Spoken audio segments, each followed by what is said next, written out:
আজ উত্তরবঙ্গে রয়েছেন প্রধানমন্ত্রী নরেন্দ্র মোদী। প্রধানমন্ত্রী নরেন্দ্র মোদী একগুচ্ছ সরকারি প্রকল্পের পাশাপাশি আলিপুর দুয়ারে জেলা বিজেপির ডাকে যে জনসভা করবে, সেই জনসভায় এবার আমন্ত্রণ পেলেন না রাজ্য বিজেপির প্রাক্তন সভাপতি ও প্রাক্তন সাংসদ দিলীপ ঘোষ।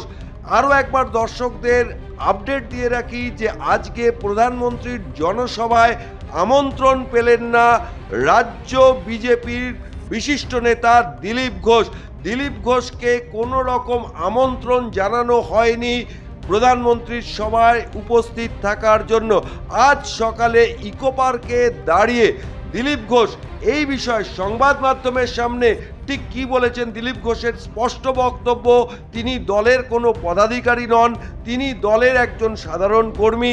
সাধারণ কর্মীদের মতোই তিনি মাটিতে রয়েছেন, তবে কলকাতায় যখন প্রধানমন্ত্রী আসবেন সেখানে তিনি যাবেন। এই মুহূর্তের অন্যতম বড় খবর যে প্রধানমন্ত্রীর সভায় ডাক পেলেন না দিলীপ ঘোষ। কি বলেছেন আজকে সংবাদ মাধ্যমের সামনে, রাখবো তার বক্তব্য। আজকে তো মুখ্যমন্ত্রী প্রধানমন্ত্রী নরেন্দ্র মোদী আসছেন উত্তরবঙ্গে, তো আপনি উত্তরবঙ্গে যাবেন না, মানে গেলেন না? না, উত্তর বাংলার প্রোগ্রাম আছে, ওখানকার কর্মীরা জনসভা আছে, ওখানকার কর্মীরাই যাবেন। কলকাতায় যখন আসবেন আমরা এখানে থাকবো। হ্যাঁ, কিন্তু আজকে তো আপনার মানে সবাই, সুকান্ত মজুমদার, শুভেন্দু অধিকারী, যারা লিডার আছেন তাদের প্রোটোকল থাকে, তাদেরকে থাকতে হয় প্রাইম মিনিস্টারের সঙ্গে। আমি কোনো পদাধিকারী নাই, আমি সাধারণ কর্মী হিসেবে এখানে যখন আসবেন সেখানে যাব। দিলীপ ঘোষ পদাধিকারী নয়, কিন্তু দিলীপ ঘোষ অত্যন্ত সক্রিয় কর্মী বিজেপির, সেই জন্য মাঠে সক্রিয় আছে, কর্মীদের সঙ্গে আছি। আমি সাধারণ কর্মী, সাধারণ কর্মীদের সঙ্গেই আছি। না, এটা তো আপনি এই পশ্চিমবঙ্গে এটা মানতে কোনো বাধা নেই যে বিধায়ক সংখ্যা 77 পর্যন্ত তুলেছেন, সাংসদের সংখ্যা 18 পর্যন্ত তুলে দিয়েছেন। আপনার যে এফোর্ট, আপনার যে অবদান, সেটা কি দল কোনোভাবে অস্বীকার করার লাইনে হাঁটছে? স্বীকার অস্বীকার কে করলো না করলো তাতে কোনো ফারাক পড়বে না। আমাকে পার্টি যে দায়িত্ব দিয়েছে আমি নিষ্ঠার সঙ্গে সেটা পালন করেছি। এবার যে কাজটা অসম্পূর্ণ আছে পরবর্তী যারা আসবেন তারা পূর্ণ করবেন। পার্টি এগোতে থাকে, চলতে থাকে। আমরা সাধারণ কর্মী, পার্টি যেমন দায়িত্ব দেয় সেটা করি, আর আমাদের অবদান রাখার চেষ্টা করি যাতে পার্টি লাভবান হয়। আজ পার্টি এত বড় হয়েছে বলে আমরাও নেতা হয়ে গেছি, আমাদেরও সম্মান বেড়েছে। বাকি আগামী দিনে কাজ এগোতে থাকবে, সবাই তাদের যোগদান দেবে। আর প্রত্যেক কর্মীর পার্টিতে যে জায়গা সেটা পার্টি তাদের দেয়। দিলীপদা, আপনি এখনো পর্যন্ত ফিজিক্যালি অ্যাক্টিভ, আপনি প্রচন্ড এনার্জেটিক, ভালো বক্তা। আপনার হাত দিয়ে দল ওই পর্যায় পর্যন্ত উঠে গেছিল, তাহলে এখন দল আপনাকে কাজে লাগাতে চাইছে না? পার্টি আমাকেও সম্মান দিয়েছে, মর্যাদা দিয়েছে, আমাকে সর্বভারতীয় দায়িত্ব দিয়েছে। তারপর নির্বাচনের জন্য সবাইকে যারা নির্বাচন লড়েছিলেন তাদেরকে পার্টির কমিটি থেকে আলাদা করা হয়েছিল যে আপনার ইলেকশন লড়ে নিন।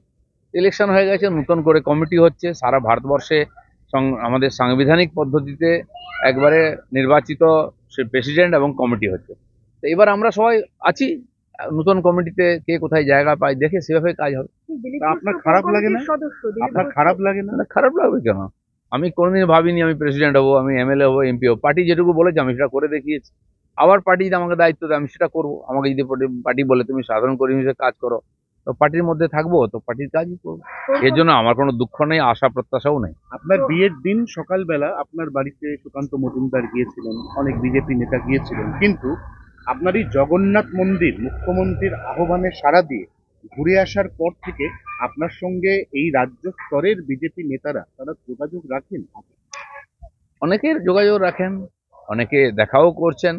এর আগেও অনেকবার এরকম অনেক ব্যাপার নিয়ে দ্বিমত হয়েছে। যারা নিজের জায়গা নিয়ে একটুখানি চিন্তায় থাকেন, অস্তিত্ব সংকটে থাকেন, তাদের একটু ভয় আছে। দিলীপ ঘোষ কোনো জায়গার জন্য লড়াই করে না, দিলীপ ঘোষ পার্টির জন্য লড়াই করেছে। আর তারপরেও আমি এই জন্য এই ভারত পশ্চিমবাংলার সাধারণ নাগরিক, আর সেই হিসাবে আমার একটা দায়িত্ব আছে।